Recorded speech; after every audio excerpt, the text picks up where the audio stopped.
我们今天来看这一组呢，是摩天轮乐园。我们先看一下它的包装。哦，这个是背面，看起来好像很厉害的样子哦。那这一组呢，它适合3岁以上的小孩来玩。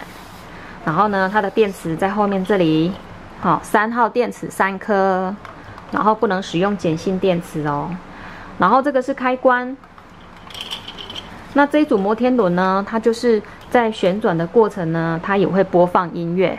然后当音乐停止的时候呢，我们就可以用拍手或者是出声音。好，那个摩天轮它又会继续旋转了。所以呢，小朋友呢，他们就会觉得哇，拍手，然后又开始动了，他会觉得很好玩，他们会享受在这种乐趣当中。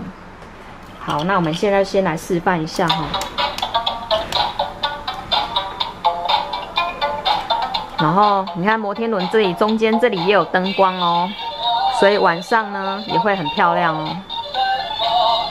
那这一组呢，其实也可以让小朋友认识一些动物啊，还有英文名字，还有呢那个每个包厢的颜色不一样，所以也可以认识颜色。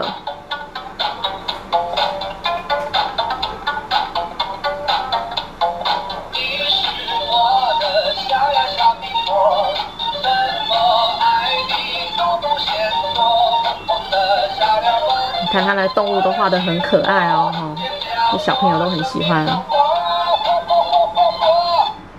没有？停止了。好，还要开始了，有没有？是不是很好玩？所以妈妈们赶快来买一组给小朋友玩吧。